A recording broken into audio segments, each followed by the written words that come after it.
ఒక్కొక్కరిని చంపేస్తాం, మళ్ళీ మేము వస్తాం అని మీరు పిఠాపురం లాంటి చోట కూడా మీరు చిన్నపిల్లల మధ్యలో కాస్ట్ ఫీలింగ్స్ పట్టుకొస్తే మిమ్మల్ని మీ అధోగతికి నేను ఏం మాట్లాడను, మీ దిగజారుడుతనానికి నేను ఏం మాట్లాడను. ప్రకృతిని ప్రేమించేవాడు, దైవ తల్లిదండ్రులను గౌరవించేవాడు చేసే పనులా ఇవి?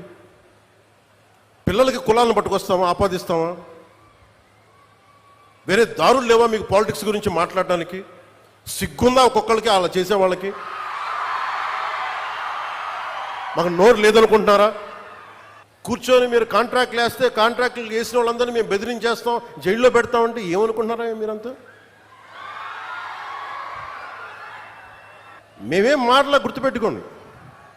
అలా బెదిరించే సమూహం ఎవరైనా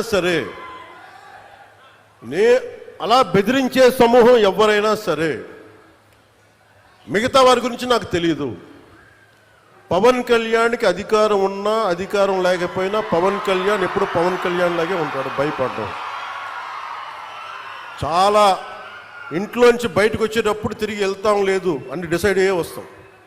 అందువల్ల మీ ఆకు రౌడీలు కానీ, అలాగే చెప్తున్నా, ఏదైనా మాట్లాడితే అధికారులు కూడా భయపడుతున్నారు. ఎందుకు భయపడుతున్నారంటే చెవుల్లో చెప్తారు, అదే సార్ వాళ్ళ వెనక చాలామంది రౌడీలు ఉంటారండి, కిరాయి హంతకులు ఉంటారంటే, మీకు కరెక్ట్గా యోగి ఆదిత్యనాథ్ లాంటి ట్రీట్మెంట్ కనుక ఒక్కొక్కడికి ఇస్తే, ఒక్కొక్కడికి రౌడీజం అంటే కాలు కీలు తీసి మడత పెట్టి కింద కూర్చోపెడితే, అప్పుడు కరెక్ట్గా చెప్తా, కరుడు గట్టిపోయిన జీవితకాలం ఒకే మన వాళ్ళతో ఏకీభవించవచ్చు, ఏకీభవించకపోవచ్చు. నక్సలైట్స్ తోటి, వామపక్ష తీవ్రవాదులతో మనం ఏకీభవించవచ్చు, ఏకీభవించకపోవచ్చు.